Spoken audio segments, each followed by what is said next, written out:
Good evening, family. It is Thursday, the 11th of May, and there is quite an interesting week ahead of us. أجيء إليك كطفل أضاع تفاصيل أيامه في الزوايا الضليلة. أجيء إليك وقد أرهقتني خطايا وأعباء عمري الطويلة. ذكريني طفولتي وأعيدي رسم عهد من أعيني متواري. This is Jinwa Nemnom live in Baalbek, Lebanon for Café de Anatolia.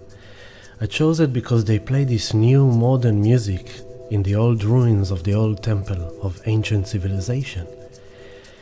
And this is kind of the times we live in. Jupiter is ending his journey in Aries, about to go into Taurus for a whole year, for the first time since 2011, while at the same time there is this intense grand square building up between Pluto at the 0 degree of Aquarius.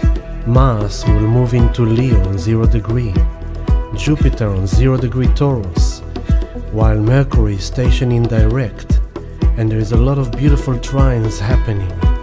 So there's quite an interesting week ahead of us, of opening up into the new, composing the new music,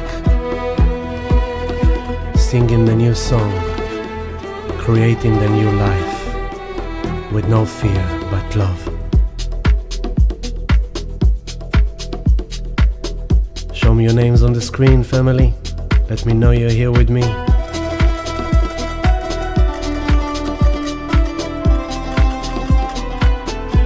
This is the beautiful landscape of Lebanon.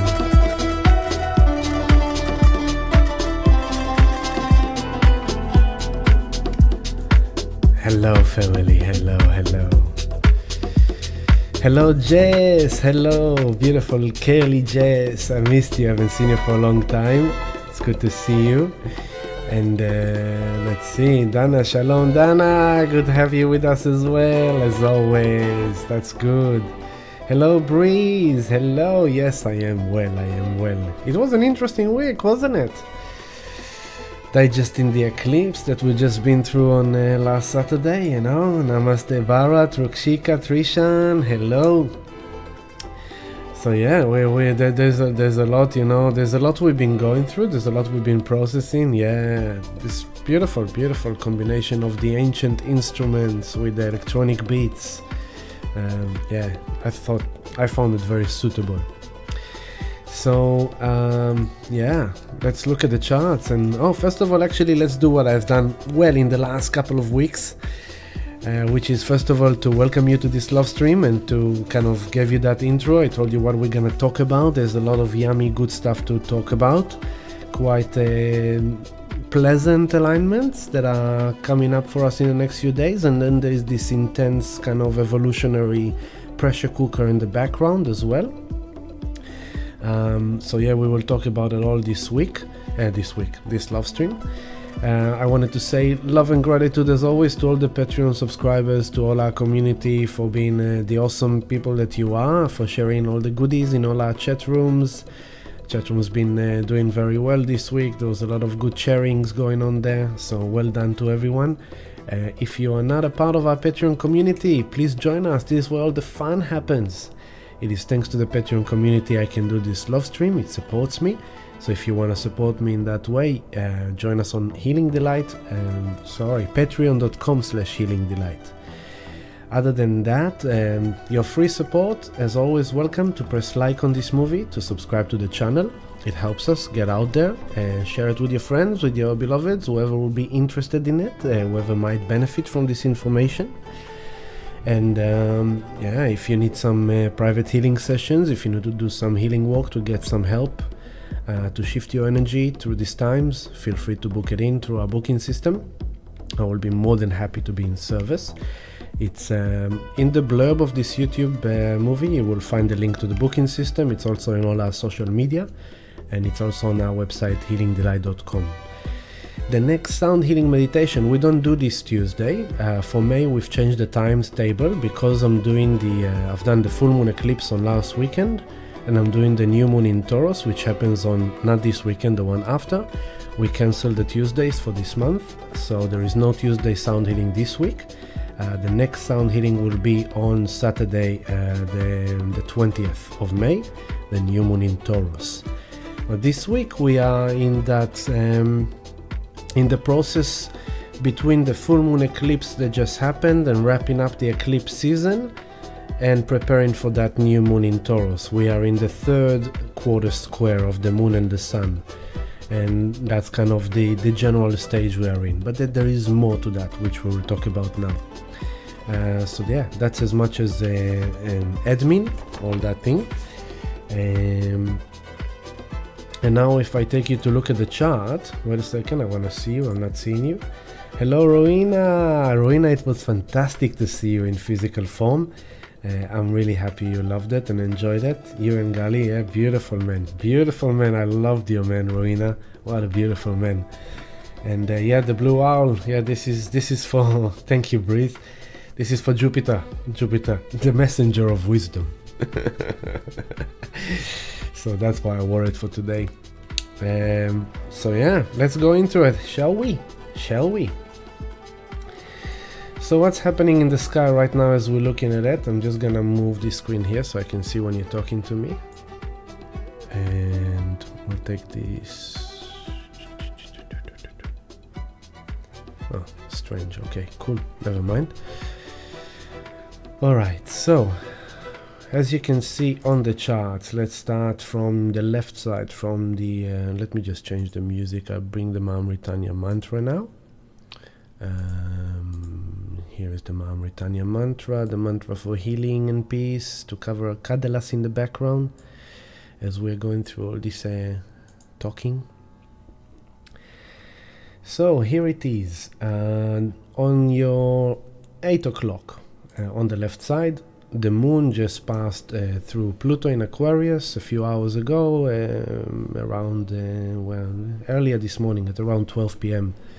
The moon was together with Pluto in Aquarius, so if you felt a bit kind of like, you know, it's like a bit kind of like, I don't know, maybe afraid or maybe power kind of feelings, dealing with power, control, you might have to kind of be in your power and conquer your fear and kind of like, you know, that's kind of the moon in Aquarius together with Pluto. Could be a bit kind of anxious, could be a bit kind of like restless, or maybe kind of tired, maybe a bit heavy. So that's what's happening right now. The moon is in Aquarius, just past Pluto. Pluto is on the 0 degree of Aquarius in retrograde, as we know. Then next one, Saturn, already on the 6th degree of Pisces. Then we have Neptune, which just moved for the first time since 1885, I believe, into the 27th degree of Pisces. So as we said last love stream, Saturn, new territory, Pluto retrograding through his new territory, Neptune in a new territory, 27th degree Pisces. So now Neptune is in the final 27, 28, 29 degree Pisces. And so Neptune, being the ruler of Pisces, is being at the end of Pisces, it's very, very magnified. So think like if you're sailing a boat in a river, and then the river opens up to the bay, and then from the bay the boat is now in the deep ocean. That's Neptune at the end of Pisces, like you are in deep ocean.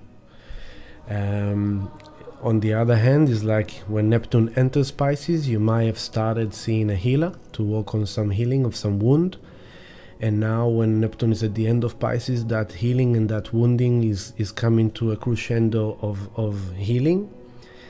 You know, it could work both ways. The shadow side of Neptune at the end of Pisces, unfortunately for some people, could be escapism magnified to the max because of the sense of feeling lost or abandoned by God, by spirit. Hello brother Roll King, good to have you with us. So when Neptune comes to the end of Pisces, some people might experience the need to escape more, or if there are people who are using drugs, they will potentially use even more drugs, overdosing, things like that. If people escape into alcohol, if they are alcoholic or if they're just kind of drinkers, This is where the tendency to drink more alcohol will be heightened, because there's just a lot of sensitivity.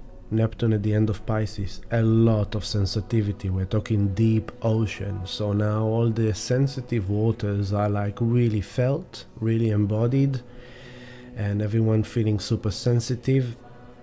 And so that's why if those people who can't handle it, or can't face it, or can't deal with it, can't heal it, they drop into the victim, they drop into the sense of being lost, or despair, or depression, or manic. Neptune at the end of Pisces can be mental health issues in a very big way. And so we are already seeing that in society, that post the coup, all the last 3 years that happened in the world. Now we're gonna see a lot of mental health issues rising up in society. You know, I still see people walking in the street with face masks.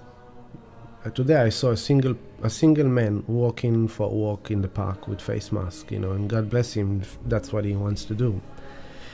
I saw I saw a couple driving in their car by themselves with face masks. So it affected people in many ways. And some people look at the world and they drop into paranoid. This is Neptune at the end of Pisces. Manic, depression, schizophrenic, paranoid, confusion. All the mental kind of landscapes of, being unstable, or it's because everything is super sensitive, and people that don't have solid foundations in themselves and don't have some conscious awareness of themselves and useful tools to keep stable, they can feel very lost, they can feel very depressed, they can feel very lonely, they can feel very subjected to very high tides of emotions and sensitivity. You know, many times along the years of the sound healing, from time to time I'll have those sensitive ones that will come and say, Ami, I'm feeling everyone in the room. And those are usually the very heightened empath, that very sensitive, and I always walk with them on the same lesson, that is kind of like, don't fear your gift. Your gift is that you can sense. What you need to learn and to master is how to detach from the external sensation, to use it as a tool to understand your environment, to understand the people, have the love and compassion for them, but not to take their suffering or their stuff onto you. Your sensitivity is your gift, it's your talent, and you just need to learn how to master it and how to work with it in a way that is detaching from it. When I greet people for sound healing meditation, I sense them, I feel them, I read them, I see them, I hear them. If I will take on everything that every person brings to the room, there won't be Ami surviving this journey. So you have to learn along the way to sense, to feel, to hold space, and to release, and to let go, and to detach.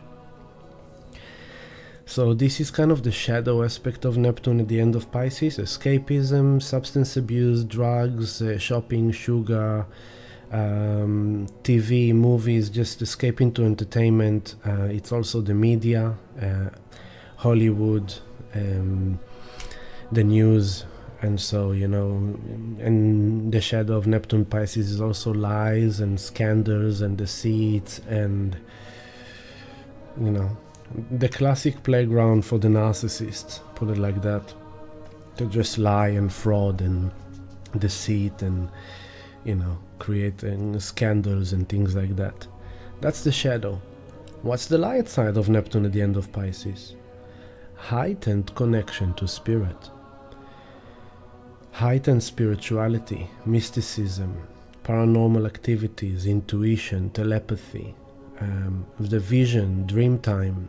Dreams can be magnified. We can experience some really vivid dreams or some really powerful dreams.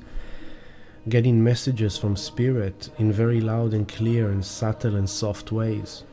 Through a conversation, through a movie, through a piece of music we listen to. It's great, like if you have your meditation practice, if you have your spiritual practice, you could reach like a whole new level of experience in your spirituality. If you're not escaping, if you're not going mental, and you're actually practicing your spirituality and your mindfulness and your conscious awareness, automatically you're not falling down to the shadow of Neptune at the end of Pisces, and you're starting to harvest the benefits of actually even more spiritual growth, even more spiritual development, even more psychic development, mediumship, tarot reading, astrology, healing of all kinds. So the potential for healing is huge, but you have to face your pain, you have to face your sensitivity. And this is what Saturn in Pisces also helps. Saturn is bringing like a bit of spiritual integrity to everything, and a bit of structure to your spirituality, so you don't go too much to la la land, and you don't take your spirituality too far, because you need to be grounded here on earth in your physical form as well.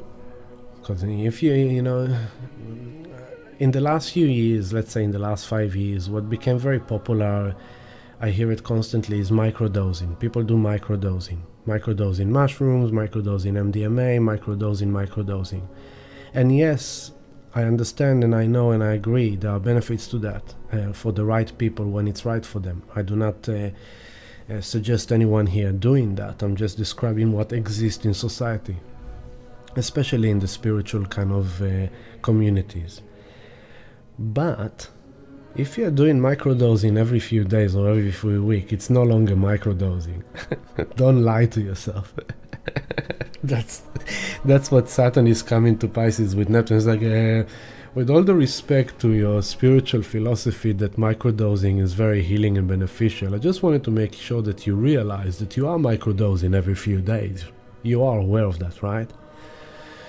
Yeah, but don't worry, I'm on top of it. It's just like that I've been watching blogs and reading. It's like, no, it's cool. Yeah, but you have to make sure that you don't push the line too much, too further out, because then you're gonna lose your mind. You might cause yourself more mental issues and more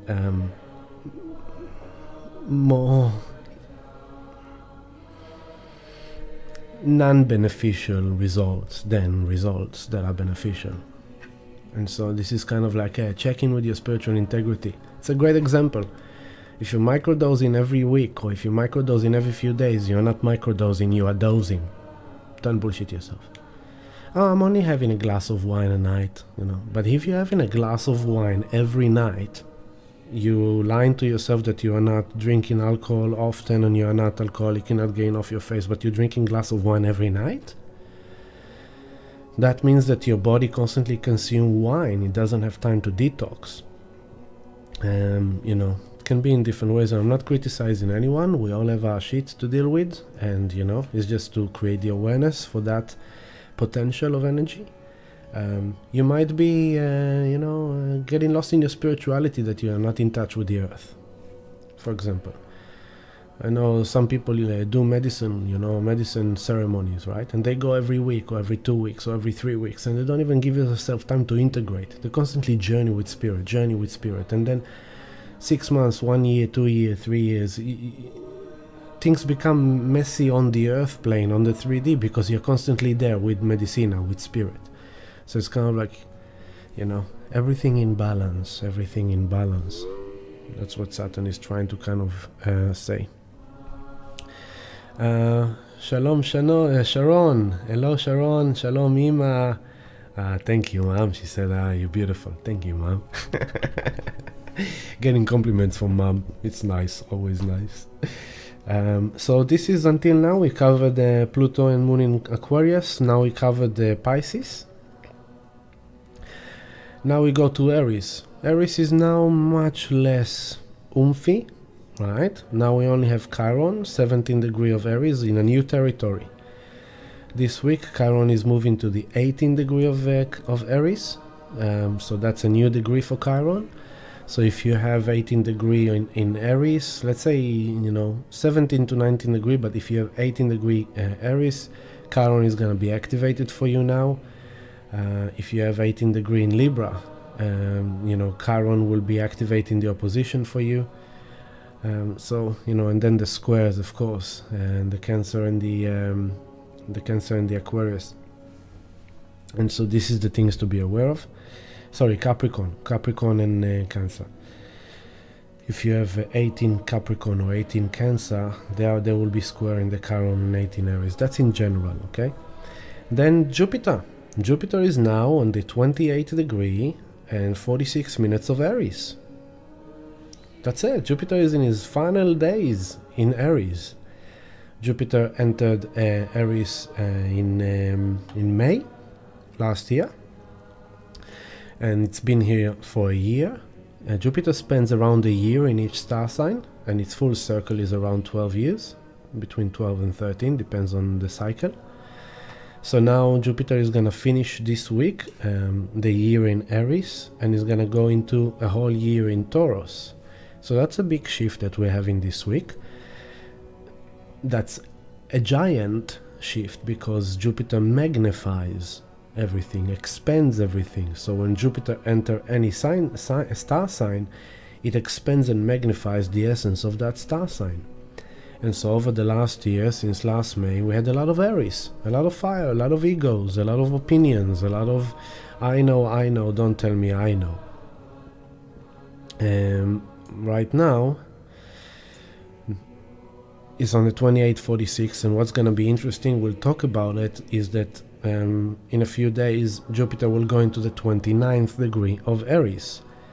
What happened on the 29th degree of Aries 3 weeks ago? The new moon solar eclipse. So Jupiter is going to come and trigger the new moon solar eclipse in Aries point. That's an interesting thing we'll talk about tonight. And after it triggers that, because the new moon solar eclipse in Aries happened on the 29 degrees and 51 minutes, I think. The new moon solar eclipse in Aries 3 weeks ago happened on 29 degree and 51 minutes of Aries, right? 58 or 51, we'll get there. So when Jupiter will go there, it activates that new moon solar eclipse energy initiation we have set up for ourselves for this month and for the next 6 months and for the next 20 years, because it was in square to Pluto in Aquarius. So very significant. And then it shifts into Taurus. And when Jupiter will shift into Taurus, the only thing left in Aries will be Chiron, and then suddenly in Taurus we're having a massive party. Where we will have Jupiter on the 0 degree of Taurus. We have the North Node on the 3rd degree of Taurus right now. Mercury retrograde 6th degree of Taurus, slowing down. It will station direct this week.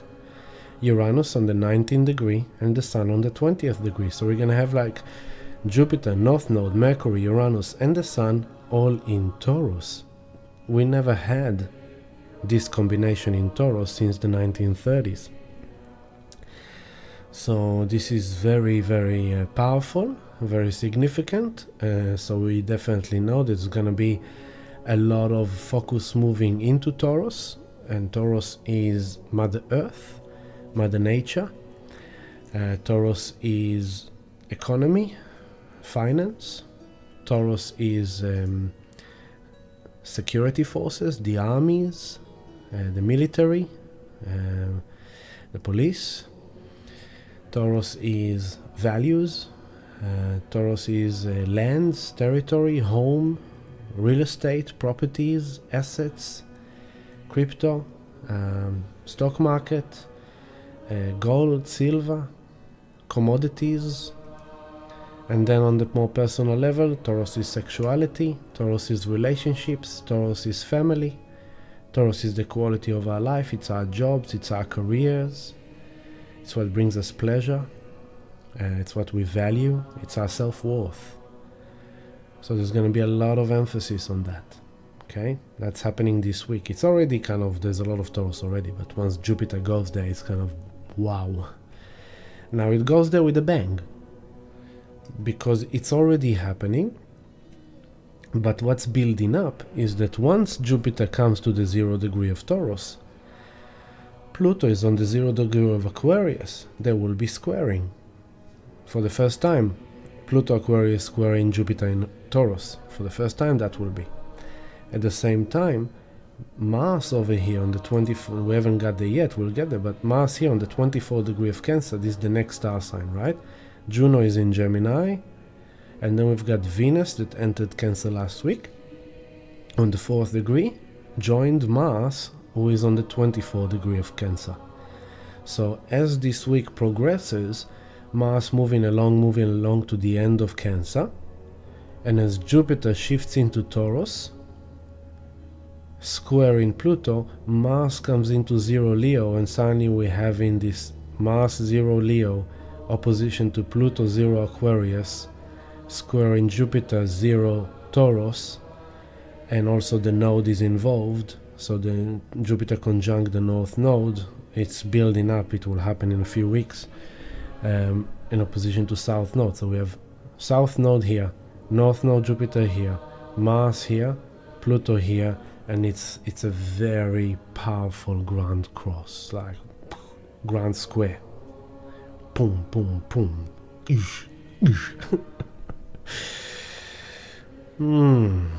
Interesting. So this is how the skies look like, and that's how this week is going to unfold. But on the way there's some pleasant things. So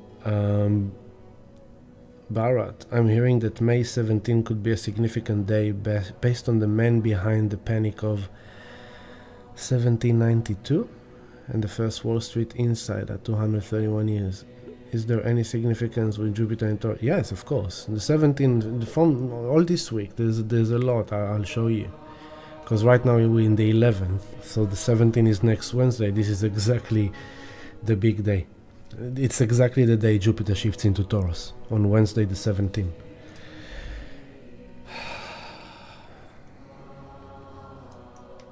It's gonna be interesting.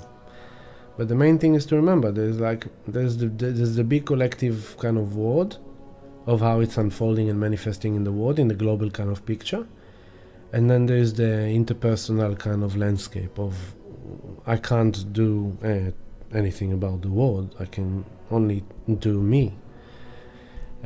I'll observe the world, I'll be ready for whatever the world is preparing in my best ability, but I will be the most ready when I will be focused on what I'm doing with me. And that's the whole idea of this conscious awareness through the astrology, of knowing that, okay, this is the landscape, that's kind of that's the tune, that's the party, and then I decide how I dance, and I decide where I dance.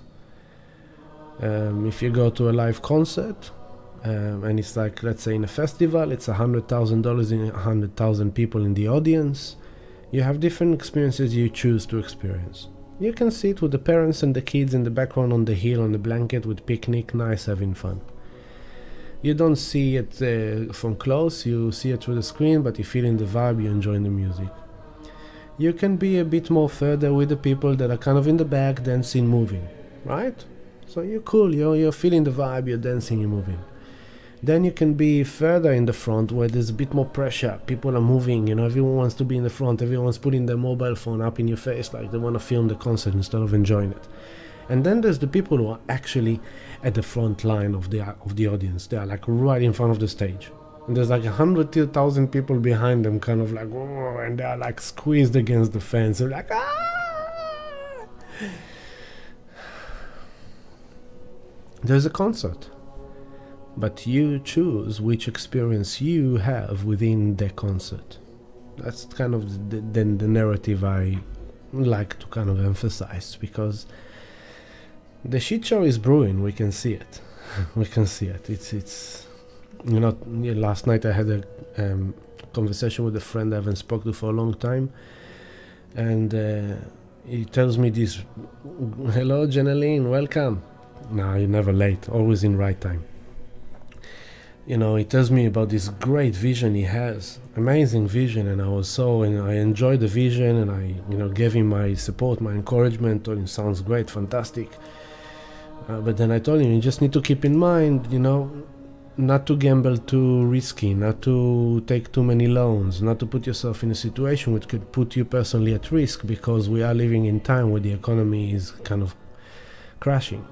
He's like, yeah, you know, people saying that the economy is not crashing. I was like, I told him, and he said something, and I told him, well, I've been saying, like, yeah, some people are saying it. I told him, yeah, I've been saying it for 5 years. And he goes, yeah, but it's not but it hasn't crashed. I was like, yeah, it hasn't crashed, but it's crashing. It's suddenly, then gradually, it's slowly, then gradually, then suddenly. The slowly we've gone through, the gradually we've gone through. We are now in the exponential kind of increasingly gradually towards that suddenly. So it's like some people think that, no, the economy hasn't crashed yet, it's not crashing. The economy is crashing. It's just, it's a process, it's happening day by day, week by week, month by month, but it is crashing. For anyone who's still living in an illusion, no, it's just another phase. No, it's not just another phase. It's a whole change of paradigm. So buckle up, you know, and just trust yourself. So before we go into this Jupiter and Pluto and all that, let's go through the nice few pleasant things that are coming. So first of all, remember, we are now in the week between the full moon eclipse that we had last Saturday and the coming new moon in Taurus next Saturday. Not this one, next one. So we are still in the eclipse cycle. We are coming off it. And the process usually is that a new moon plants the seed. 2 weeks later comes the full moon to initiate the purge, ending, release, clearing of the past in order for that seed to have a healthy soil to kind of thrive in. And then comes the new moon again. And when the new moon comes again, that's the end of the process of that lunar cycle. So we are now in the this coming week is the final week of the new moon solar eclipse in Aries that started 3 weeks ago. I just need a sip of tea.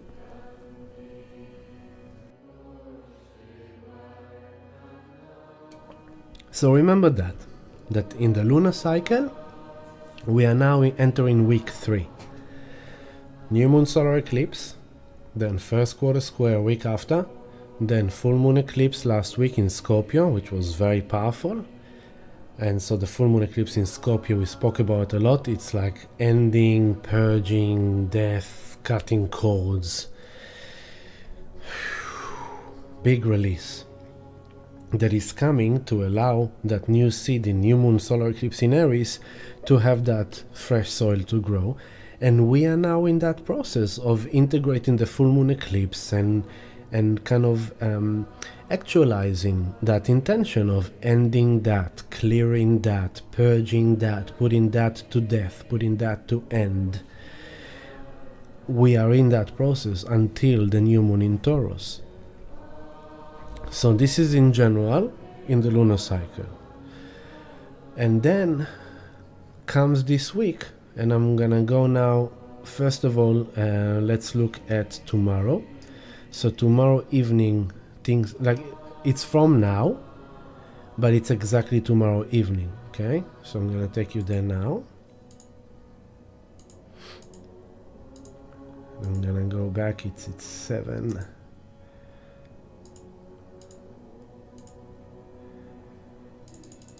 Okay, so this is where it starts to get interesting, okay? There we go. Tomorrow is Friday evening at 7 p.m. and 1 minute. So let's say 7 p.m. tomorrow evening, Jupiter enters the 29th degree of Aries. And Jupiter comes to the end degree of Aries. The essence of Aries is in that critical end finalization degree. And Aries energy, Jupiter in Aries starts a new 12-year cycle around the zodiac. So Jupiter goes on this in the coming 12 years, I would like to learn this. I would like to expand that. I would like to magnify that. And it starts in Aries. So the ego self go, this is my new direction. This is my new story. This is my new development. This is what I desire to create, to do, to be. It's the initiation. It's that desire, it's that direction, it's that impulse, it's that activation of something new. And so since May last year, Jupiter has traveled through Aries, and we've been really focused on ourselves. Where do I want to go? How do I want my life to be? What do I want to do? What do I desire? What do I want? What do I need? It's about me. Basically, that's the energy. So now that Jupiter comes to the 29th degree of Aries tomorrow evening, it's becoming okay. It's time to really get it right. We are now, the engine is on, seatbelt is on, the car is packed, you're ready for a road trip.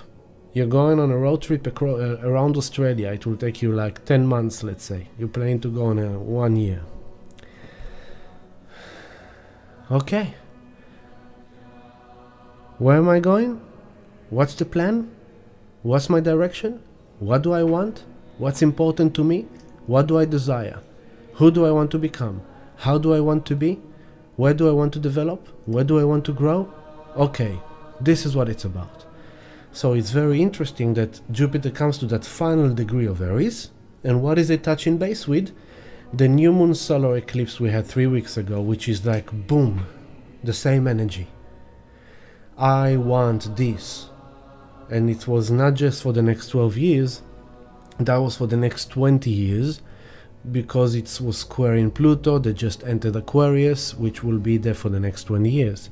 If you want to refresh your memory about this degree and what happened in the new moon solar eclipse, just go to the live stream. Live stream we did 3 weeks ago for the new moon solar eclipse. Go there and listen to it and see what it triggers for you. But even without going there, try to reflect. Okay, 3 weeks ago, what was your intention?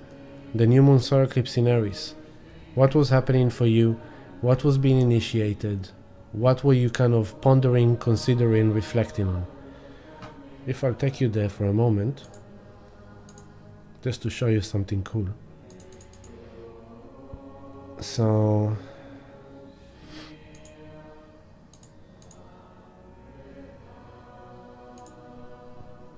I'm hiccuping. I don't know why. Everyone.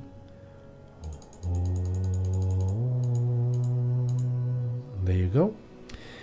That was the 20th of April. Okay? 20th of April, new moon solar eclipse in Aries, 29 degree and 50 minutes. Okay, what was happening in that new moon solar eclipse without going too much into it? 3 weeks ago exactly, someone was robbing my storage unit. Yes. Interesting, huh? And that basically sprung you into understanding that you really need to improve your security, your safety. You need to be more vigilant. You need to kind of care more for your belongings. You need to be a bit more kind of responsible for yourself, right? And also that lesson together, we learned that lesson of, just act quick, act swift, do what you need to do in order to protect you, to secure you. And you did that and you succeeded. Well done. So big up yourself. But something happened there, right? And then because of that, a new journey for you started. The same journey, but in a fresh new way. And you know what I'm talking about. And so new moon solar eclipse in Aries, 29 degree 50 minutes. What was happening there? Pluto was not still direct, 0 degree 19 minutes, Aquarius, which he still haven't got back there. Okay, and Saturn on the 4th degree of Pisces was in sextile to the north node in Taurus and trine the south node. So back then we said this is very karmic. Saturn in Pisces, there's a spiritual karma involved, and it's spiritually guided. It's beneficial. That direction you need to go through, that experience you are going through, it is governed by spirit, very karmic, very beneficial. The trine and the sextile are good alignments. Okay. What else was there? Mars in Cancer was a sextile to Mercury conjunct Uranus. Now this is another interesting fact, cool fact, okay? That new moon solar eclipse happened. Mercury was on the 15 degree 33 minutes of Taurus, a day after that new moon solar eclipse that happened on the 2950, Mercury went retrograde. So all this eclipse season, we also been like new moon solar eclipse in Aries, a day after Mercury retrograde, and then Mercury retrograded through the entire eclipse season, going all the way back. Now Mercury is on the 6th degree, about to station on the 5th degree with the North Node in 2 days. As Jupiter comes to the degree, to the 20, so watch this, okay? Watch this party over here. Mercury, 2950 is the new moon solar eclipse, okay? I'll take it a day forward. And here is Mercury stationing on the 1537. You see it? Here, together with the moon. Now, pay attention to what's happening.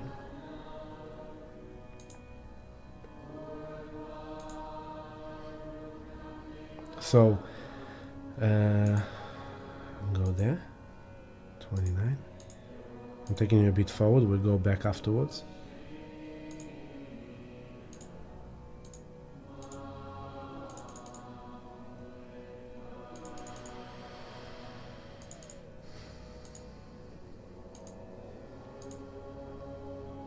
There it is. On Tuesday, next Tuesday morning, 10:41 a.m. Next Mercury, Jupiter, and it's 9:51. So 1 hour back.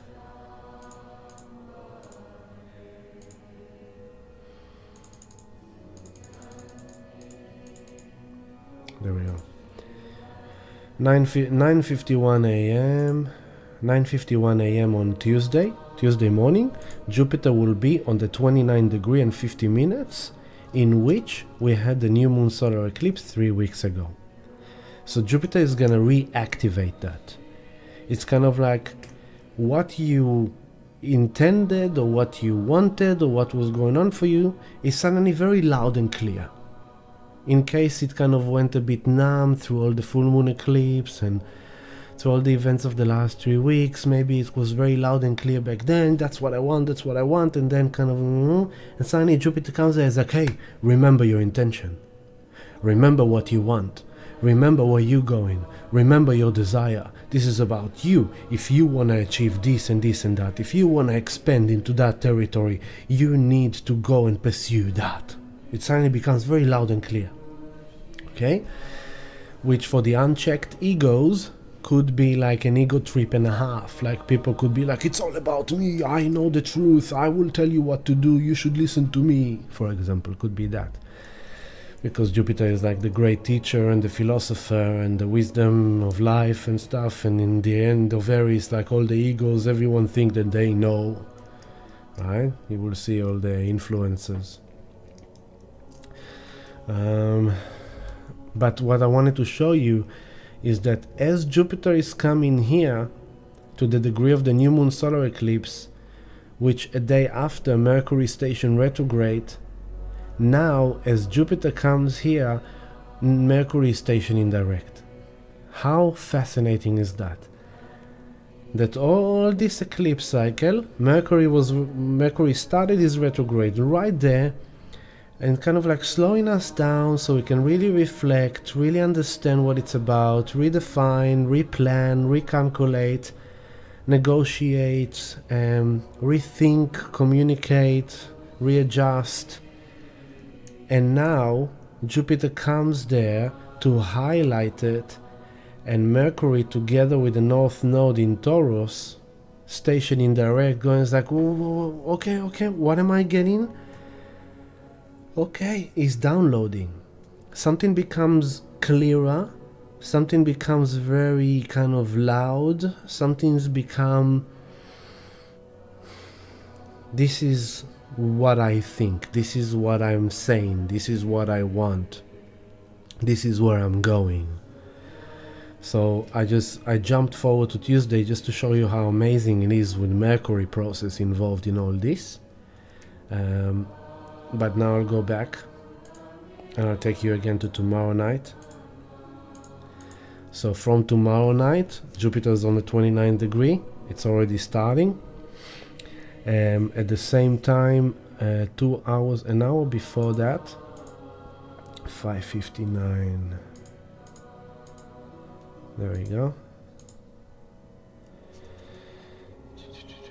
We have this concept, I'll show you. Mercury. Where is it? Yeah, here. So on Friday, 5:59 p.m., let's say 6 p.m. Friday, but it's from now. This Mercury station in retrograde here on your 4 o'clock, right? Mercury 6 degree 8 minutes. What is it doing? It is sextile Saturn. Here, Saturn here on the 6 degree 8 minute of Pisces. Sextile in Mercury retrograde in Taurus. And this is beneficial. This is kind of stabilizing. This is kind of like, first of all, for all of us to understand, when Mercury is stationing, it's really a better thing to kind of really slow down, but especially when it's in Taurus. Slow down your thoughts, slow down your mental process, slow down your expression, slow down your communication, slow down your pushing forward. Slow down so that you can really pay attention to the details, really understand what it is that you need to do, really redefine that which you need to, make the decisions that are really good for you. Mercury station in direct in Taurus. Taurus is about your self-worth. It's about your values. It's about the quality. So it's kind of like slow down, so whatever you decide to do, it's really for your quality of life. And it's really based on your values. And it's really, your self-worth is involved in it. Your self-worth is included and considered in it.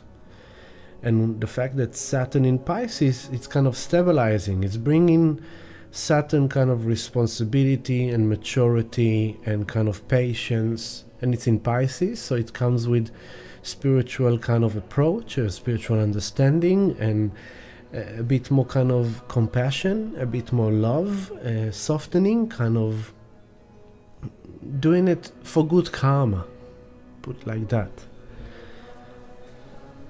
Because with Jupiter at the end of Aries, it can be a bit kind of like, okay, I really want to go, I really want to do, I really want to become, I really want to initiate, I want to say that because this, I want to go there, I want to do that. Mercury is like, okay, but before we jump too soon, too quick, too soon. I really want to make money, I should have bought peppercoin, you know what, I'm going to buy peppercoin now. No. Do not buy peppercoin.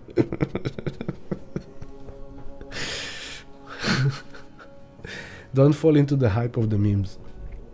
Unless you want to. If you want to have like an adrenaline rush and following the screen 24/7 and following all the community that is dealing with that and making sure you're not going to get kind of a rug pull or dump on your face, you know, go for your life, but I'm warning you. It's not going to end well for most people. Most people are going to get the karmic lesson. So yeah, it's a beautiful Mercury sextile Saturn.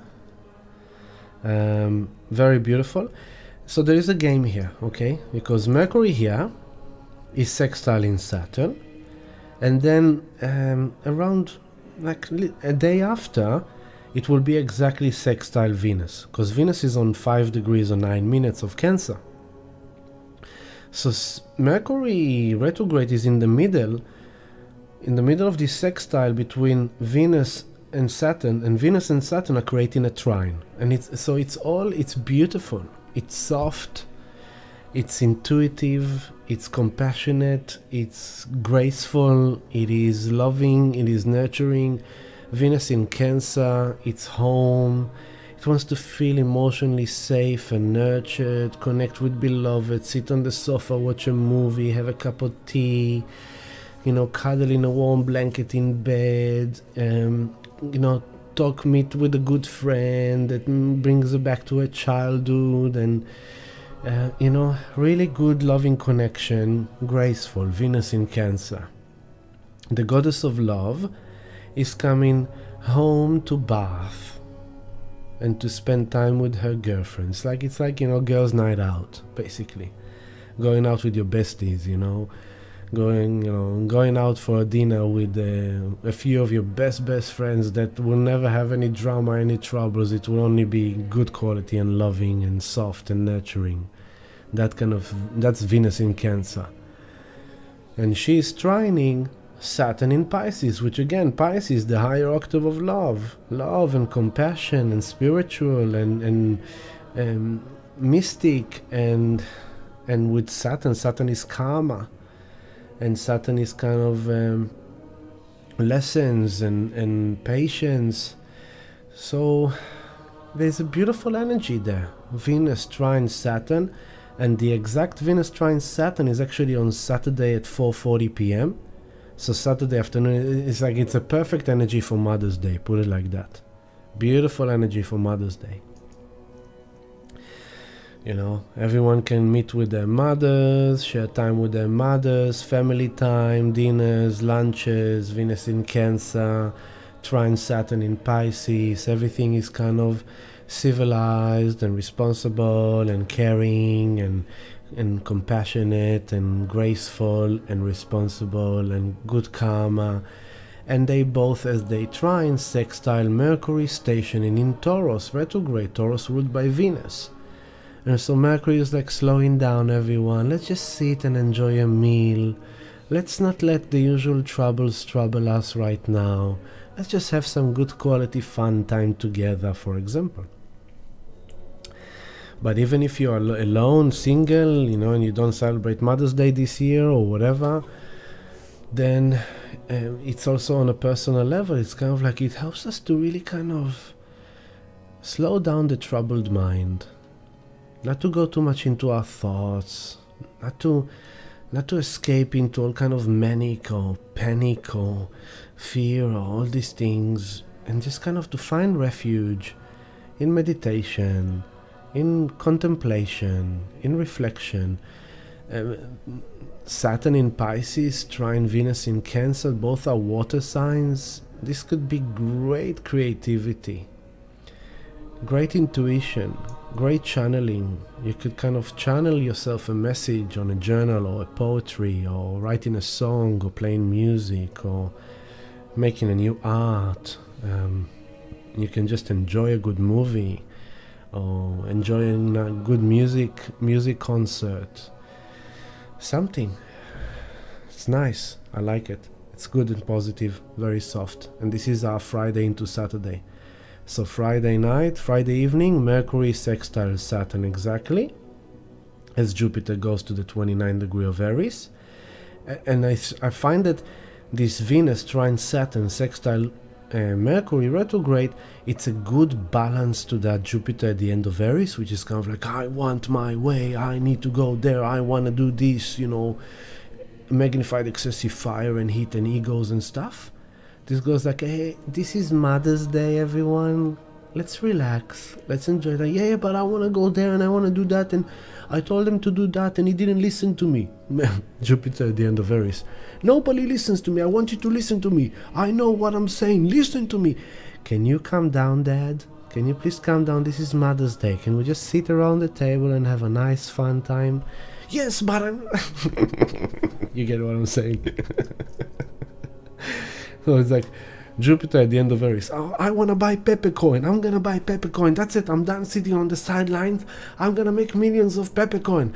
And then Venus trine Saturn, sextile in Mercury retrograde. Like, but wait. Let's just look at the chart for one moment. Let's kind of look at the analysis. It doesn't look good, actually. It looks like on the way down. I've already missed the hype. I mean, is it really good for me? Do I really need that kind of trouble in my life? Instead, why don't I buy Bitcoin in this discount of $27,000? That's a good price to buy in. You know what? Yeah, I should do that. I'll just buy more Bitcoin. Yeah. That's what I'm talking about in that way, for example. Jupiter in Aries can bring like egos, I want my way. This should be like that. This should be like that, right? No, let's say you're in a process of some kind of a legal agreement or some negotiation or some dealings or some business dealing or real estate dealings or something, because it's in Taurus. Mercury in Taurus. You might negotiate a new kind of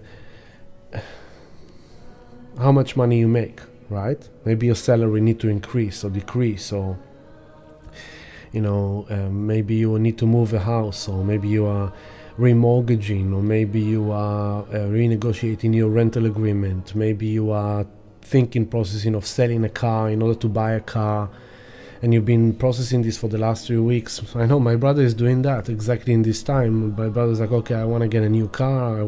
Soon I'll become a father. He's in his mid-30s, so he's in the last 3 weeks, he's been doing the research, going to different car places, looking at cars, comparing prices, getting to a conclusion of which car he wants, what price range, what he's searching for. Then he took care of his old car, did all the treatments, fixed his old car so it's ready for a sale. Now he's putting it up for a sale, and he's looked into the option of leasing and trading his old car for the new car. Now he's decided to do this, and this is that process. Okay, you want a new car and you want to sell your old car. Okay, but let's do it right. What will be better for you? It's like, no, I want to do it like that. It's like, okay, but wait a second. I want this agreement to be according to what I want. I want this. Now, Jupiter at the end of Aries, ego inflated, squaring Pluto, power and control in Aquarius, other people. So other people, may come at you with their inflated ego and what they want and what they did, what they deserve and how they want it to be done, And then comes the real estate agent, Saturn in Pisces. There is that authority that is mediating. The mediator, the real estate agent, or the bank employee, or the lawyer, or the whatever, and goes like, hey, listen, it's not gonna go the way you want it to be. I recommend you to do that because it will be better for you, because if you won't do that and you go there, that won't be as good for you. So although you really want that, that's not going to be good for you. You better do that. Otherwise, it's or you take this peace offering or you're going to get war. And if you want to get into war, you're going to get war. And the war won't be good for you. But if you want this peace offering and get your fair cut, take your fair cut and move along, live your life. So this is where the mediator can balance the egos, okay? But the egos will be felt, and everyone would want their way. You feel more free. Exactly, it doesn't have to be bad. I'm just describing all the spectrum, all the possibilities, but overall, all this is the process of the eclipse season, which ultimately is like, I want to break free. I want to live a new life. I want a new karma. I'm done with the past. I'm done with the cycles of the past. Full moon in Scorpio last Saturday, this Saturday that passed. I'm done with this old karma. I'm done with this old karmic debts of this lifetime and past lifetime. Pluto is the unconscious. The unconscious has the Akashic records of the soul in it. All our previous lifetimes and our future lifetimes that we are unconscious of, once the soul incarnates into this physical form, we don't remember all our incarnation. We don't have access to all our unconscious data. It's in the cloud. It's the same thing about like that. You have all your pictures from 2000 until now stored on a cloud. You don't know all the pictures that are there. Or even in an album, you have all your pictures in an album. You don't know which pictures are in the album until you go and look at the album, and then you see them, right? And once you see them, you're like, oh, you know what, I don't want this picture anymore. I can't stand that guy. And suddenly the picture of your ex-boyfriend from when you were 16 years old that you kind of held on to, suddenly it's like, you know what, I don't want that picture anymore. He was an asshole anyway. You're throwing that picture away. So the full moon eclipse in Scorpio last weekend came to give us that purge and death. Enough, it's done, boom, clearing, I'm done, I want to break free from this shit, because new moon solar eclipse in Aries, I'm going in a whole new way, I'm going in a new direction, I'm going a new, better future for me, I'm no longer playing with this shit, I'm done with this shit, I'm going there. But now we are in these kind of little nuances of that process that are helping us achieving that. So some people like you just are already feeling it because you've been through this process. But what I'm saying is explain to you how it unfolded in your personal life. Hello, Carrie, welcome. So very interesting, right? Very good. Friday, Saturday, even into Sunday, sweet, beautiful energy, very soft, graceful, slowing us down to kind of really understand and perceive. And that slowdown and that kind of beautiful, mystic, intuitive. It's good to have some spiritual activities in this weekend, like a bit of meditation, a bit of contemplation, a bit of journaling, a bit of reflection time. Let Spirit speaks to you, and if you have queries for Spirit, if you have inquiries, if you have questions, have that conversation with Spirit. Mercury, communication in Taurus, in your physical reality, through your expression, through your voice. Communicating through Venus, the goddess of love, in Cancer, in the water of nurturing and emotional security, and downloading from Saturn in Pisces, you know, while Neptune is on the 27th degree of Pisces now. So also great, you know, what we said before about Neptune, the end of Pisces. If you are experiencing some mental health issues, if you are a bit over paranoid, a bit schizophrenic, a bit insomnia, can't sleep well, or in fear, or you've been kind of having a bit of a wave, then this is great. The talk therapy. Talk to someone that you love. Talk to someone. Venus in Cancer, talk to someone that you feel emotionally secure with, that is nurturing connection, like your best friend, your mom, your dad, your brother, your sister, your grandma, your grandpa, whoever it is for you. Have that conversation with them, and you never know how it will help you, because connection is a great antidote for depression, for many mental situations, because when we have that nurturing connections with others, we are receiving that dose of dopamine, the serotonin, the oxytocin, going for a walk on the beach next to the water with a good friend and having a heart-to-heart chat and talking about things. And suddenly you're getting a message from that. Suddenly, as you walk with your friend, suddenly someone passed by and they said something on their phone, and you go like, oh my God, that was a message. Or as you go, suddenly there is a big billboard, and you go like, oh my God, this billboard, I'm just picking up something from it. This is this weekend. Beautiful, sweet, awesome. Happy Mother's Day to all the mothers. Happy Mother's Day, Mom. Sharon, looking forward to slow down. Yeah, so this is this weekend. Good to slow down and kind of be with moms and families, you know. Then from here we go into Monday. And on Monday, so yeah, this is Saturday, Jupiter 29 Aries, the moon, as Mercury is doing that kind of sextile with, you see here is Venus 6 degree 14 minutes. So the exact trine to Saturn is 4:40 p.m. So Saturday at 4:40 p.m. There you go. Venus, 6 degree here on your 1 o'clock, 6 degree 11 minutes of Cancer, exactly trine Saturn, 6 degree 11 minutes of Pisces, and who is joining in the fun? The moon. So the feeling body, it may be sensitive, but it's good, it's okay. It's a trine, it's beautiful. You might meet someone that is nice feeling, nice connection, you know.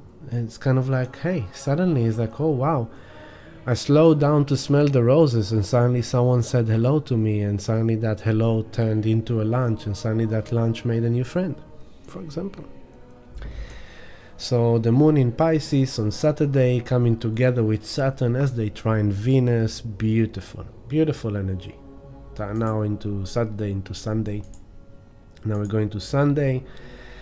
And the thing that happens, and next thing that happens, that on Monday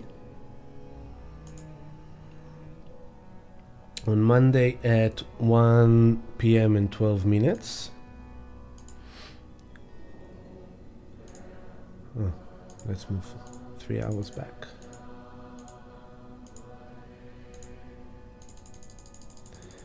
Okay, so Monday afternoon, 1 p.m., 12 minutes past 1 p.m.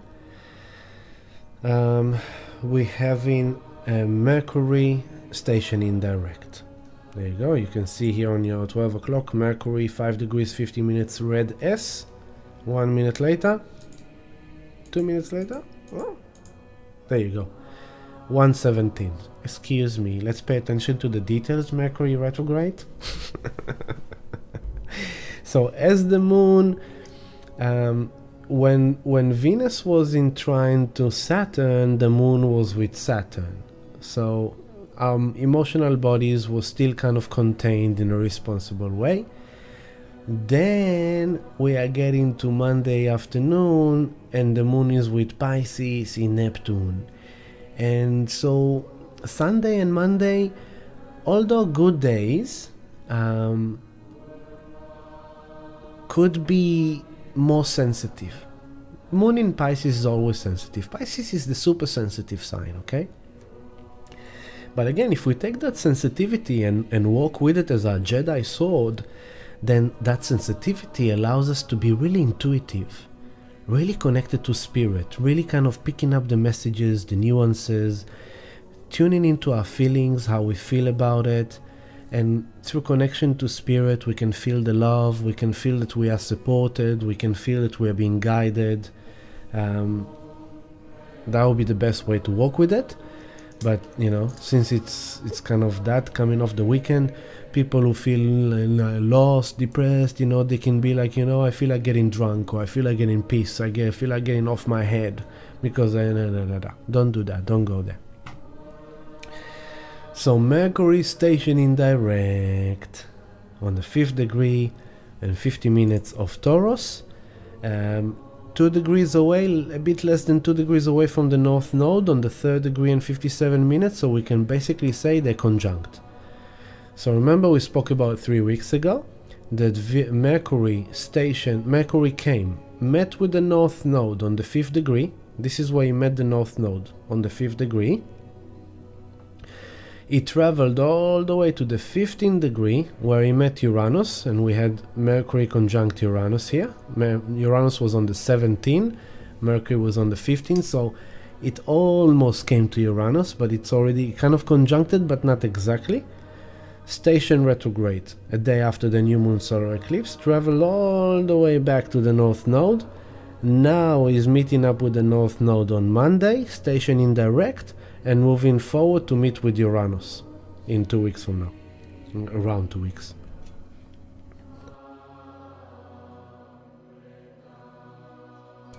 So if you remember 3 weeks ago we said Mercury in Taurus, agreements, signing, decision making, definition, communication, expression, perception of our Taurus.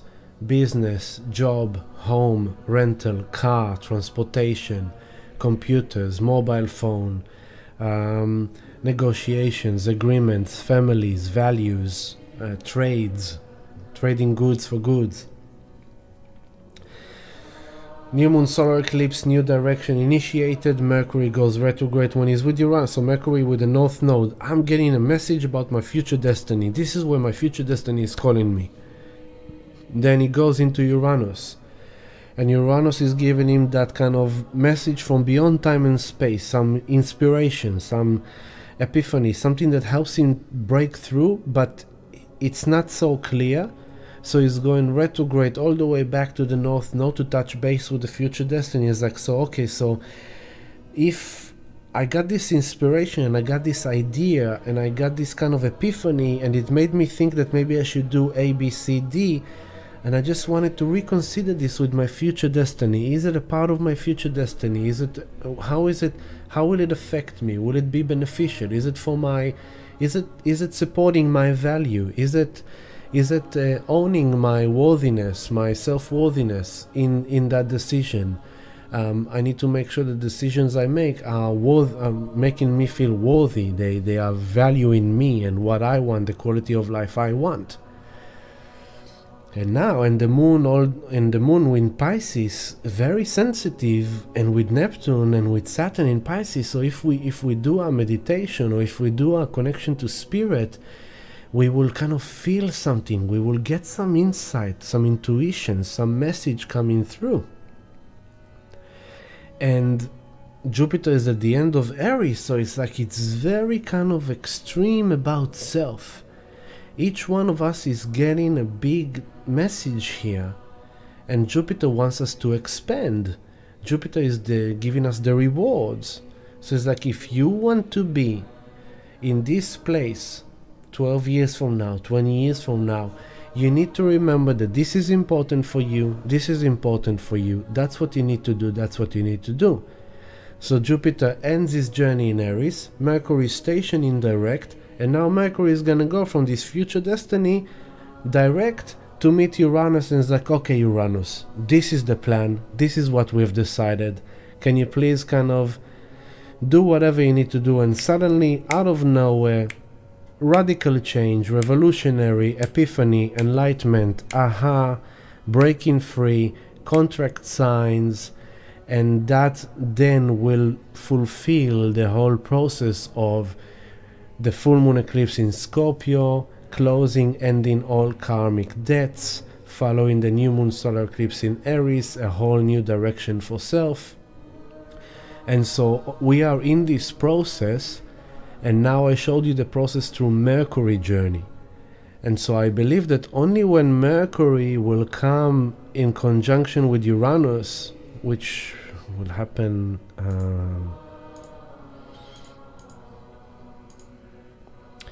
exactly 3 weeks from now, on the 5th of June. So on the 5th of June, Mercury will conjunct Uranus.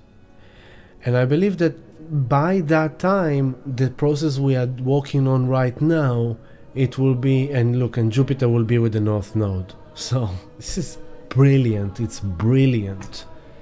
Pluto will still be in Aquarius about the future. Jupiter comes into the North Node, magnifies, expands the future destiny, and in Taurus, and Mercury comes, so, and Venus and ending in Cancer, going into Leo. So yeah, this is beautiful. By that time in June, right now we're in the chick. So slow down, connect with your soul, connect with your spirit. You know that you want to go somewhere. You know you need some change in your life.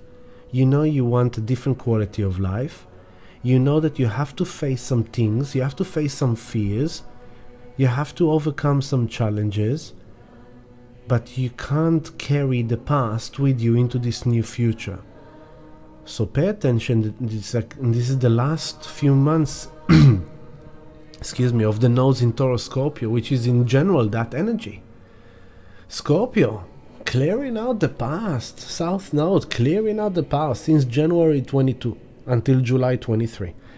Clearing out the past, ending, closing, wrapping, cutting cords, ending agreements, ending karma, death of the old. New moon, North Node in Taurus. The new future, the new creation, the new life on earth, the new embodiment, the new self-worthiness, the new quality of life, the new. So we are in that process now, and I took you into the future just to show you that Mercury will finally be with Uranus only on the 5th of June, as Jupiter will be with the North Node, as Venus will shift into Leo as well, okay, ending in Cancer. But right now, going back to Monday, Monday. So here is the Monday, and Mercury station direct here at your 6 o'clock, okay?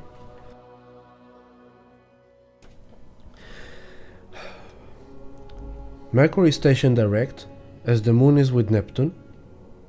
Now moon moves into Aries on Monday evening. The moon goes into Aries, and this is going to be interesting because the moon is doing the last cycle in Aries with Jupiter in Aries for the next 12 years. So the feelings about self after all this sensitive weekend of connection to spirit and the intuition and the mystical and love and this and soft and time to slow down and rethink and replan, all this is happening. Then the moon comes into Aries Monday evening and is like, here is the urge to take action, here is the urge to move things forward. Mercury is now direct. So Mercury is now moving direct in Taurus. Jupiter is already on the 29:42 minutes. And the moon comes into Aries, and then comes another soft pill. In the background, 2 hours, where is it? 11:37. We're gonna go there now. In the background, what's also another soft pill is that Mars here on your 4 o'clock, 27 degrees 6 minutes of Cancer, is doing a nice trine to Neptune, 27:07. So let's move another minute. There you go. 11:38 p.m. on Monday night. On Monday night, Mars trine Neptune. So after we had that Venus trine Saturn, which is stabilizing, in the background is also Mars trine Neptune, which is also bringing a bit more kind of like grace into it, a bit more love into the actions, a bit more compassion, a bit more softening, more spiritualizing. So Mars in Cancer, we said it a few times. Hello brother Ashley, good to hear from you, brother. Mars at the end of Cancer, we said Mars in Cancer, it feels all kind of feelings, but he's swimming in the sea. It's not as easy for him to act, and it's like if he doesn't act on his emotions and he suppressed his emotions, then it's boiling up, and then he's like a kind of a meltdown, and emotions are kind of hot. So when Mars comes to the end of Cancer, it could be like the water kettle is boiling. Mars at the end of Cancer, you really want to feel secure. So Mars wants to take action. He wants to take action for home, for his nurturing connections, for his love connections, for his family, for home. You want to make sure that his home feels nurturing, safe, and loving. And with Venus in Cancer, she helps him, because Venus is doing the trine to Saturn, stabilizing. Mars is doing the trine to Neptune, spiritualizing. So we're getting some spiritual guidance, we're getting some spiritual support, we're getting energetic support, we're getting compassion. This is good, this is beautiful. Really beautiful. Beautiful energy. Mars trine Neptune, Venus trine Saturn, and all that is kind of like soothing Jupiter at the end of Aries, which wants to go my way. And Mercury stationing direct, which was like, whoa, slow down, pay attention. So remember, from now, let's say Monday is the day stationing direct, Saturday, Sunday, Monday, let's say mainly Sunday, Monday, Tuesday, mainly heightened awareness for your communication. Pay attention to the details. If you are traveling, check your itineraries, check your flight tickets, check your time.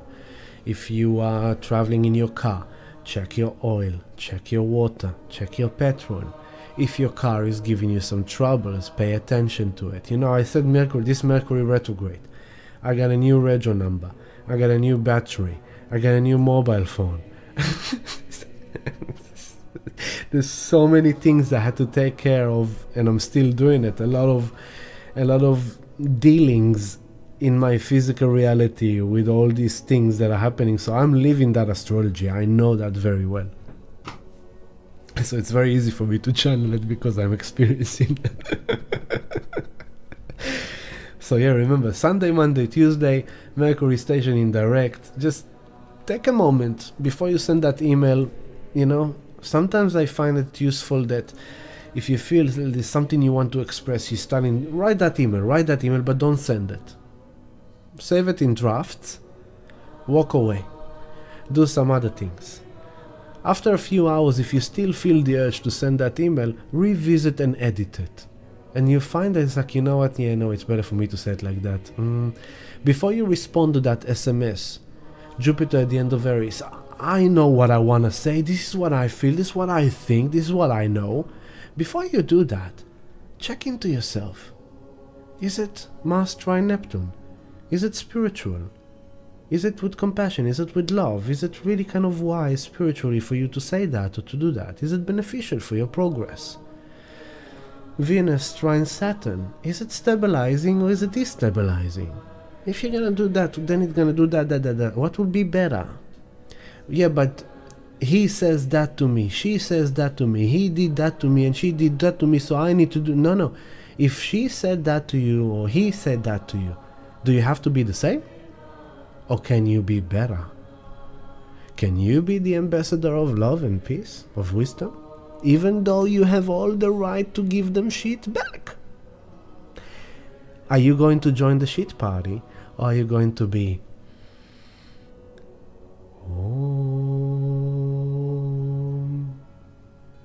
you be good. If someone else needs to be shit, let them be shit, it's their shit. You take care of your vibration. So yeah, this is what I love on Monday. And then on Tuesday,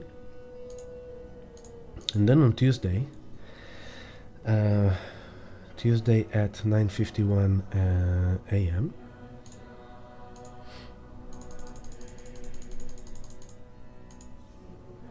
See, I got more organized in this Mercury retrograde. I got my introduction proper, I got my welcoming proper, I told you to subscribe to the channel, to like the channel, I told you to join our Patreon, if you need private healing sessions, if you need sound healing meditation. I've done all my admin properly in the last 3 weeks. Mercury retrograde in Taurus. This one was great. This one was really good. 9:51. Jupiter. Where are you, Jup? There he is, here on your 11 o'clock. Jupiter, 9:51 a.m. on Tuesday morning. Jupiter hits the 29 degree and 50 minutes of Aries, which is the same point of the new moon solar eclipse in Aries we had 3 weeks ago.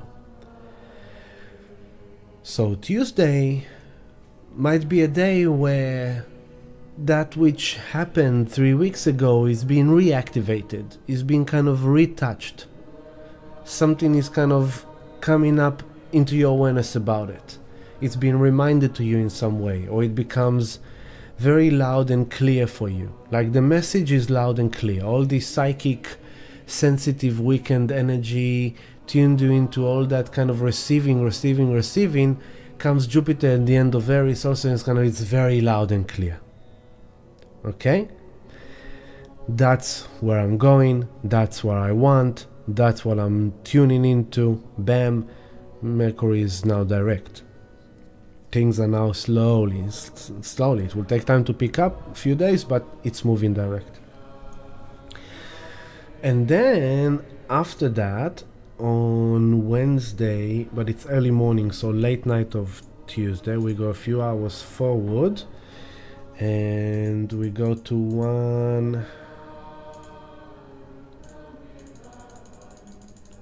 1:28 a.m.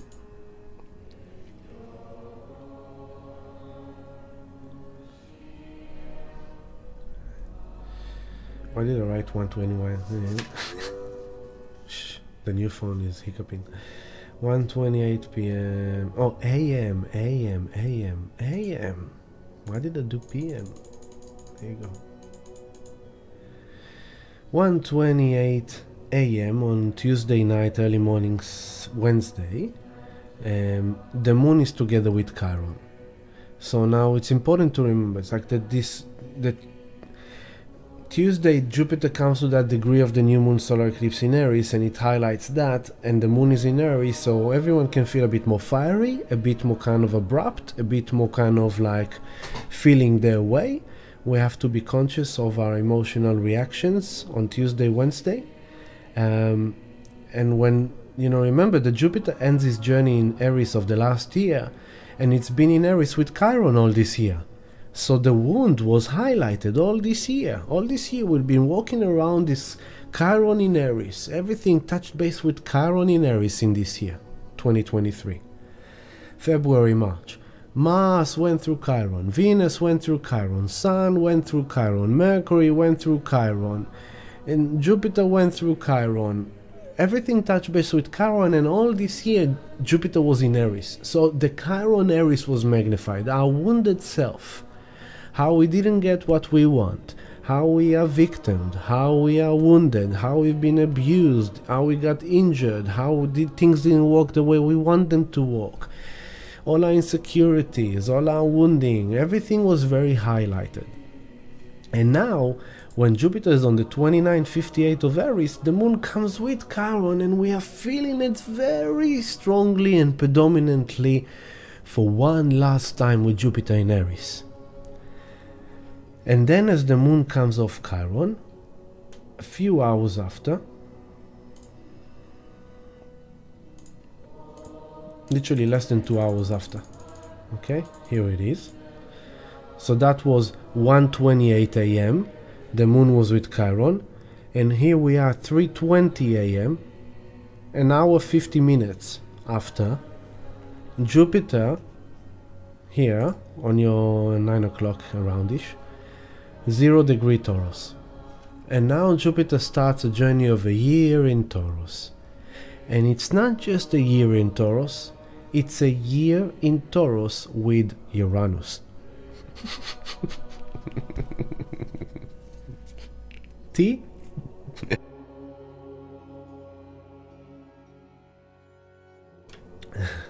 Bharat, 15th of May. Cut-off date for tax return for remaining individuals and trusts. Not required earlier, not eligible for the 5th of June concession. There you go. Good insight from Bharat, 15th of May. 15th of May. What, for the previous year? Because I think it's like the 30th of June is the end of the tax year. So this must be this 15th of May is it's of the previous year, you mean? Not of year tax ending in this June. You're talking about people who haven't done their taxes for 2022, I believe. Let me know. So Jupiter comes into Taurus, and now Jupiter magnifies Taurus. There is some good blessings in this, because Jupiter is bringing the rewards. And with Taurus, it's finance, it's money, it's jobs, it's career, it's our relationship, it's our family, it's love. Taurus is ruled by Aphrodite, the goddess of love and beauty. It's the earth, Mother Nature. So overall, in the next coming year, this is going to be very emphasized. The whole aspect of like money, we will get more support. We will get more expansion financially, with our assets, with our investments, with our jobs. This will bring this is good for us because we need it, right? We had a lot of contraction, now we have a bit of expansion. But as it comes into Taurus, it is doing the big square to Pluto. 0 degree. Pluto 0 degree 18 minutes of Aquarius. And now Jupiter is 0 Taurus. And Mars is on the way to 0 Leo. And once Mars comes to 0 Leo, then it's going to be the opposition, Mars opposition to we'll talk about that next love stream, because it's not yet this week. But this is the shift of Jupiter into Taurus, while the moon is still with Chiron, coming off Chiron. And then the moon, so it's kind of like Pluto in Aquarius. Fears about the world, fears about people, where the world is going. It's all going too fast, all this AI, all this kind of craziness in the world, oh my god, and then kind of Jupiter comes to Taurus and magnifies our sense of safety, stability, security. It slows things down. Taurus, it's not as fast as Aries. Everything is happening, everything is on fire. Now Jupiter comes to Taurus and it's like, whoa, slow and steady, people, slow and steady. Let's make sure that it's really with quality. Let's make sure that it really has value. Let's make sure that it's really safe, it's secure. Let's make sure that everyone can, thrive, paradise, Garden of Eden, Taurus, heaven on earth, so let's create heaven on earth. But it's kind of like dealing with people. Pluto in Aquarius, dealing with people and dealing with the war, dealing with the future. And Pluto is the unconscious. So some people, will be totally unconscious and bring all the unconscious debris and start projecting shit onto other people. And a square is a friction, it's a challenge. But overall, this comes and it brings like after Jupiter in Aries, suddenly Jupiter comes to Taurus. And then he faces Pluto in Aquarius. It's like, do you really want to evolve? Do you really want to transform? Do you really want a new future? Do you really want a new earth? So, believe in your worthiness. Believe that you are worthy. Believe that you are valued. Believe that you need to get what you need to get. You need to get what you deserve to get. Believe in your value. Those who have high sense of self-value will thrive like no tomorrow. But everyone who are having issues with self-worthiness, with self-value, this will be a bit of a bumpy road because you have to step into it. Jupiter in Taurus, you have to step into your worthiness. You have to step into your worthiness. It's not just telling the boss I deserve a raise in my paycheck because I'm working hard. No. In your worthiness, it's kind of like when you with yourself stop shitting yourself. The whole full moon eclipse in Scorpio is like, can you please stop? South Node in Scorpio, stop shitting yourself and putting yourself down and fears and anxieties and trauma and pain. You keep on playing with your trauma. Neptune at the end of Pisces. Manic, depressive, crazy, or confused, or going out because you are oversensitive and you don't know what to do and you don't know your worthiness. You don't know that you are capable. You don't know that you are safe, you are stable, you are protected, you are provided. Spirit will provide you. Spirit will always give you what you need at the right time when you're ready. You can manifest everything you need. You can manifest everything you have, but you have to believe in yourself. You have to know your worthiness. So it's kind of like me talking about it in a strong way. It's very easy for me because I have my Mars on 0 degree Taurus. So Jupiter is coming into my Mars, into my masculine, my confidence. I'm like, whoa, this is my new life. And Pluto is the phoenix rising from the ashes. So it's like, you have to, this challenge, this friction of Jupiter to Pluto, you have to overcome your fears. You have to overcome your unconscious bullshit. You have to overcome your fear of what other people may think about you if you do this change or if you do that change. And you have to just step into your worthiness and know that you are capable, know you can do it, and believe in yourself. Go make it happen. If you are questioning your relationship, you are questioning your relationship. What's not obvious? If you are questioning your relationship, it means you are not happy. You are not feeling the love. If you are in a good relationship, you're not even questioning it. There's no need to question it. It has value. There's no need to question it. If you're questioning your job, you're questioning, your home, your location. Why are you questioning? Because something is telling you maybe it's time to change. Maybe you deserve a better place. Maybe you deserve a better job. Now, it doesn't mean that everyone needs to throw everything up in the air and start everything new. No. Everyone has different path, right? Just giving different examples. But this is kind of like, hey, in the last year you told me the Jupiter in Aries, you said you are, and all you did is like, I'm wounded, I'm afraid. Victim. Okay, I got you. Now are you gonna heal? Or are you gonna stay wounded? Because I'm going on a new 12-year cycle here, and now I'm in Taurus. So that initiation we just created in Aries over the last year, now it's time to practically manifest it. You want a new job, you want a new career. What are you doing about it? Are you getting your ass off the couch? Are you doing some research online? Are you going to talk to people? Pluto, Aquarius people. Find connection with people. Are you talking to people? Are you meeting up with people? Are you sharing ideas? Are you actually making an effort to get out of the shit hole that you're in? Yeah, but I'm feeling lonely. Are you going out? Are you going out and having fun with yourself? Are you going out to see a movie, even by yourself? Are you going out to walk on the beach? Are you going up to see people? No, I'm a bit out of shape. Are you going to gym? Come on, physically, practically, time to manifest that new intention. Now a year of Jupiter in Taurus.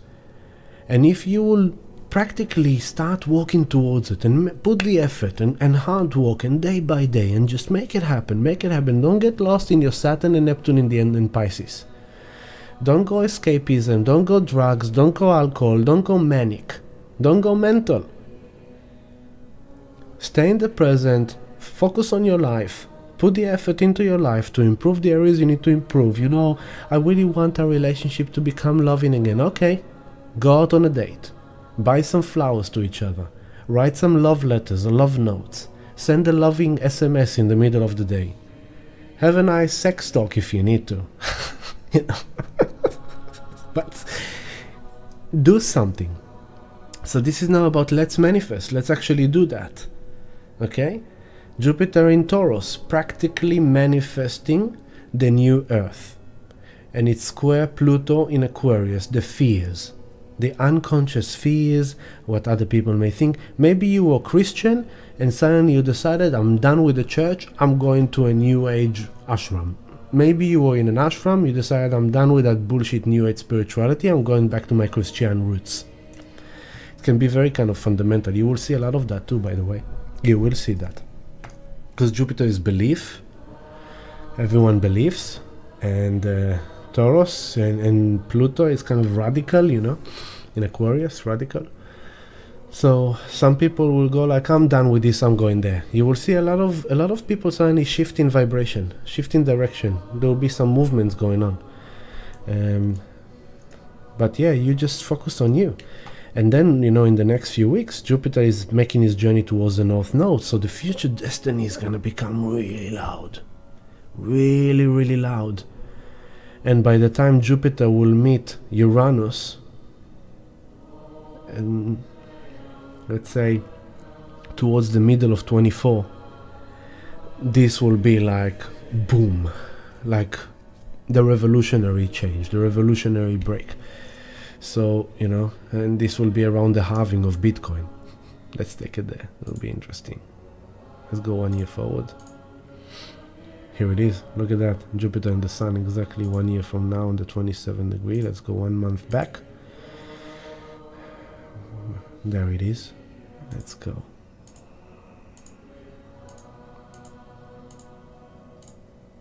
There it is.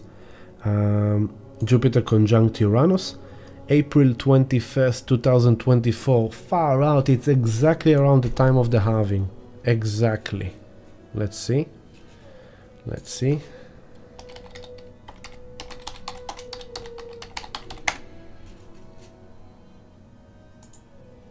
Look at that.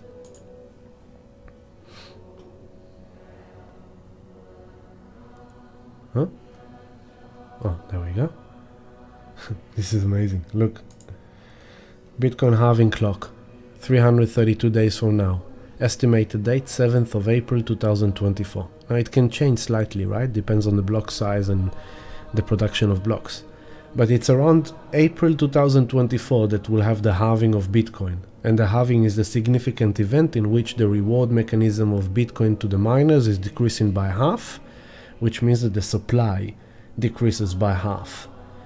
So, you know, right now you have 6.25 Bitcoin reward per block, and it will be half to 3.125 Bitcoin per block. So it's half of the current production. So think that if Tesla makes 100,000 cars a year, next year Tesla makes 50,000 cars a year. So the price of Tesla will increase because there's less Tesla produced, for example. Okay? So this is April 2024, which is exactly around the time that Jupiter will approach Uranus. And this is boom. This is the revolutionary breakthrough from Bitcoin as well. So let's put it like that. From now until next year halving, if you my personal opinion, not a financial advice, I'm not saying it, but I will say, you know what, my main agenda will be in the coming year, where I'm going back to, where was I? I was on Wednesday. In the coming year, my intention will be to accumulate as much Bitcoin as I can from now until the next halving. In this coming year, as much Bitcoin as I can. And I can't afford much, right? It's like, that's the thing. I can't afford much. But I always say to people, dollar cost average. If you set yourself a goal of $5 a week, you do automatic buy option of $5 a week. You spend $5 on a latte. I bought myself today a latte in $5. If you can buy yourself a takeaway coffee once a week, you can buy yourself Bitcoin $5 a week. And you will see that a year from now, when we will talk about this a year from now, and if anyone will remember it, remind me of that a year from now. By that time, you have bought $5 a week, which is $20 a month, which is $250 of Bitcoin a year. You're saying, yeah, but it's nothing. It's only $200. It's better than nothing. It's something.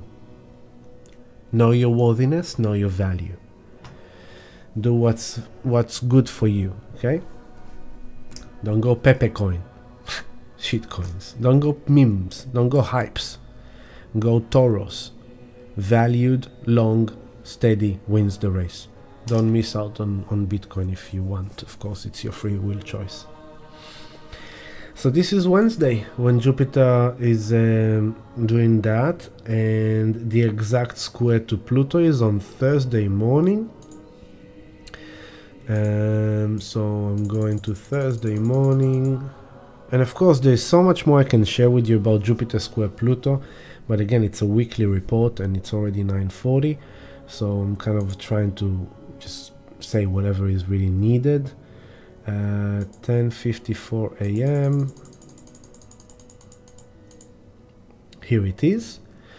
Pluto 0 degree 18 minutes of Aquarius on your 3 o'clock, exactly square in Jupiter, 0 degree 18 minutes of Taurus. That's the exact square on Thursday morning. Now,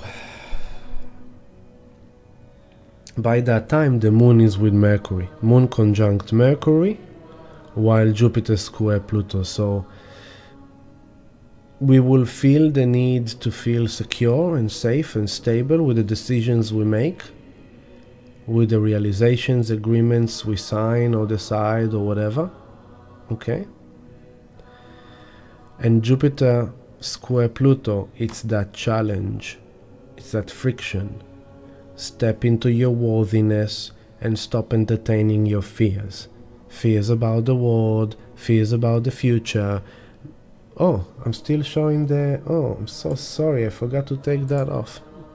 No, what am I doing? What am I doing? Why is it? Why can't you see me? Oh, because it's in delay.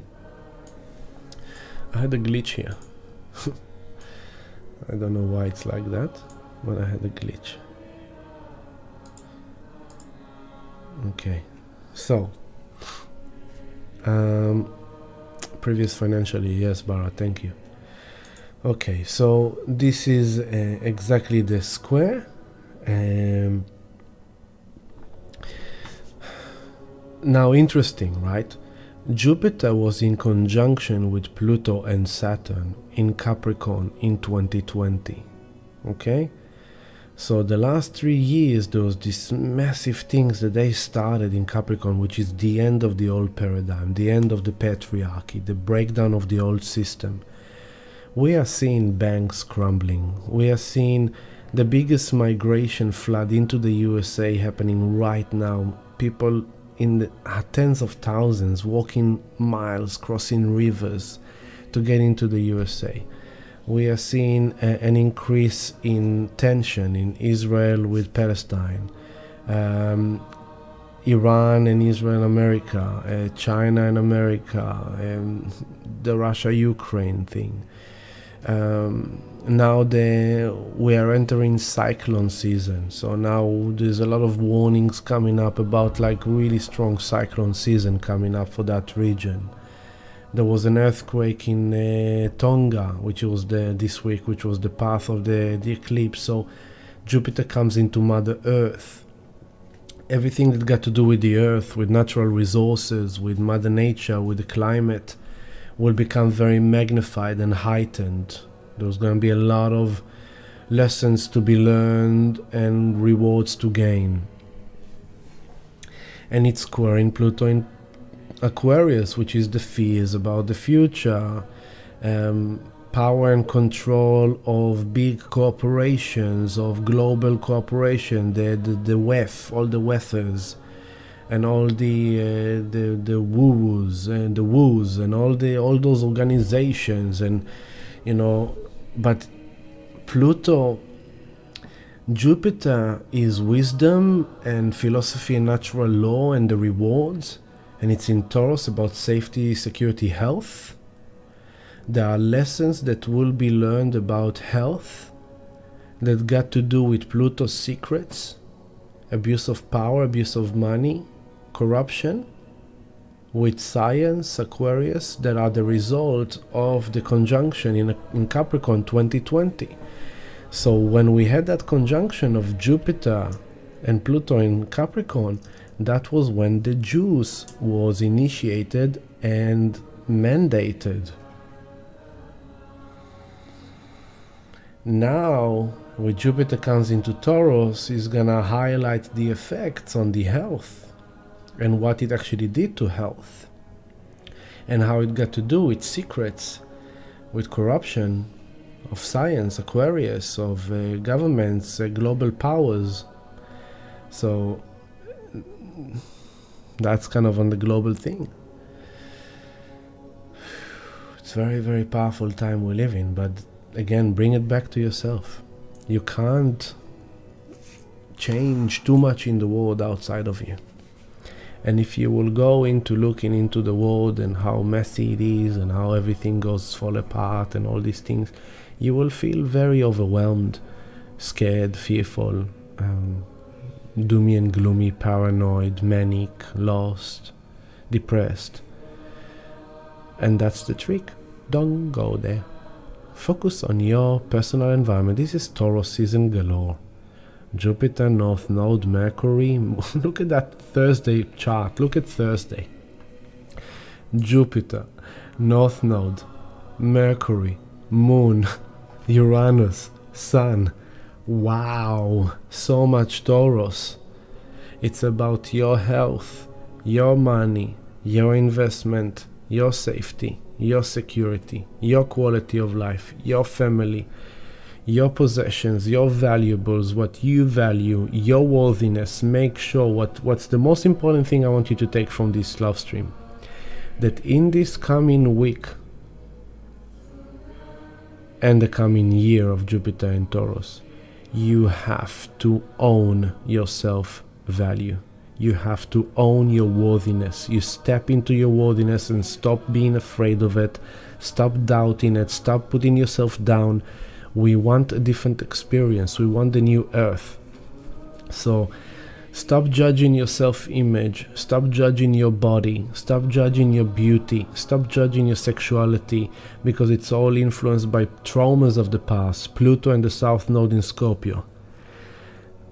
And it's gonna be very intense. So now we're having this nice, pleasant, soothing time. And then as we come to the second part of this week with the building Jupiter to Pluto, you will feel it's a pressure cooker of evolution and transformation. And it's building up more and more and more, because this is the preparation. This is already in the time of the square between Jupiter to Pluto, which is Thursday morning. And then I'm going to see you on that night, so we'll talk about the rest further. But just to give you a taste how it's building up, this is 2 days prior to the new moon.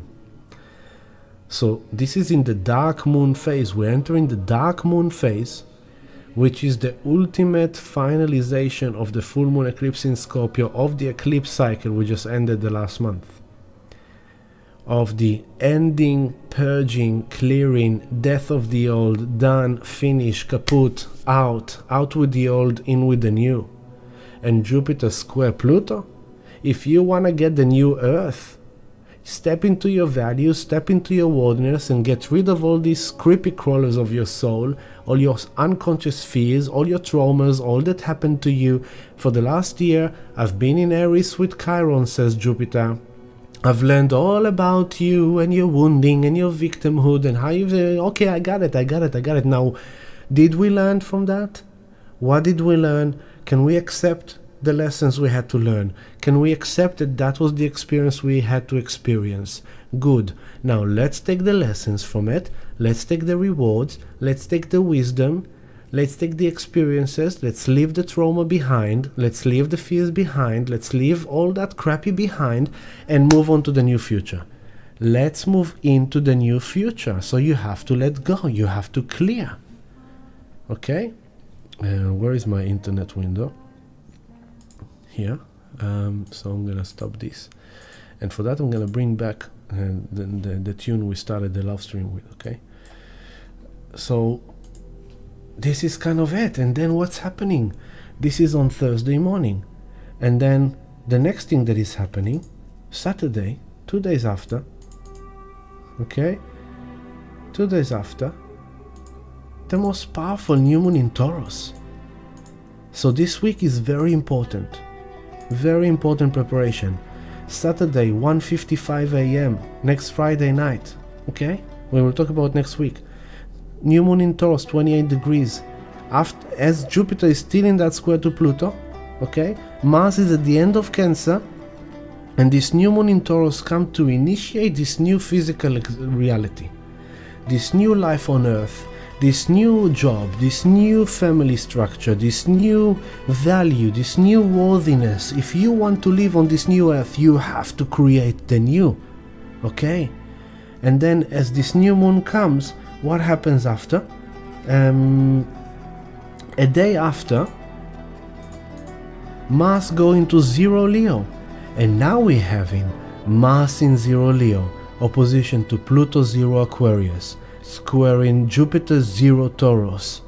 Wow, and now Mars in Leo is like, I'm done with feeling insecure. I'm done with feeling lost in my emotions, in my sensitivity. I am now in Leo. This is my royalty. This is my expression on earth. This is what I want. This is my kingdom. And this is following a day after the new moon in Taurus. We'll talk about next week, but I wanted to give you a taste of what's coming there. Very powerful initiation. But this week starts sweet. This coming weekend, softness, sweetness, mystic, spiritual, loving, compassionate, graceful, understanding, Mother's Day, beautiful. Then comes the middle of the week, and we have in Jupiter coming to the end of Aries, and he's starting to build that square to Pluto. Evolution, evolution, evolution, evolution. You know, I want to bring this line, this beautiful Arabic line that she's singing in this. Wait. I want to take you back. Here. Wait. It's kind of something like that. Look. Listen to her. Watch her. Read the line, the sentence she's writing down here.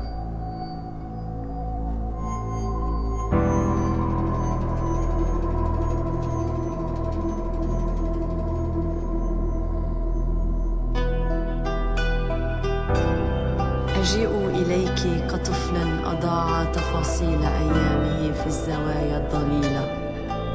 أجيء إليك وقد أرهقتني خطايا وأعباء عمري الطويلة.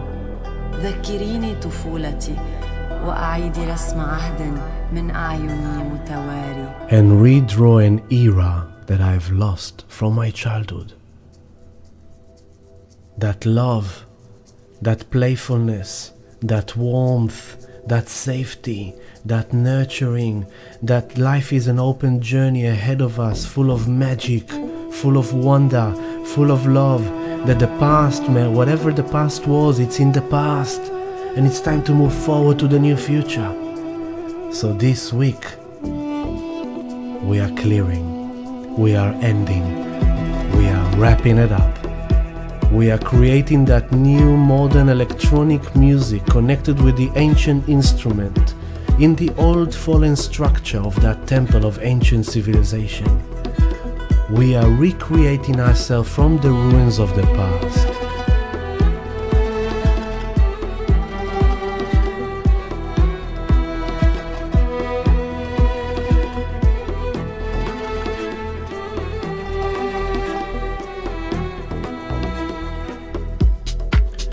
Once again, this is Jinwa Nemnom, live at Baalbek, Lebanon.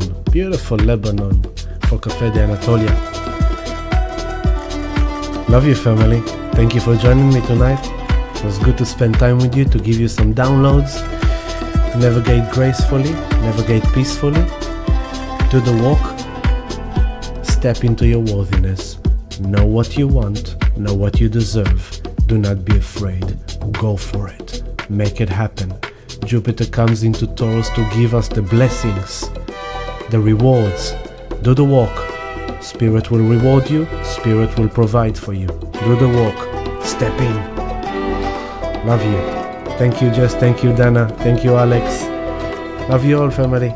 Be good. Let's look at this beautiful piece of music as we say goodbye, and have a great Mother's Day, all the mothers. Lots of love to you all. Subscribe to the channel. Press like on the movie. Join our patreon.com/healingthelight. Come for sound healing meditation on the new moon in Taurus next week. Come for healing sessions. I'm here for you. Crypto coaching, whatever you need. Come. I'm here. Love you, family. Bye. Thank you, Roina. And Gali. Gali, beautiful man. Roll King. Love you, brother. Stay strong. Not a financial advice, but buy Bitcoin.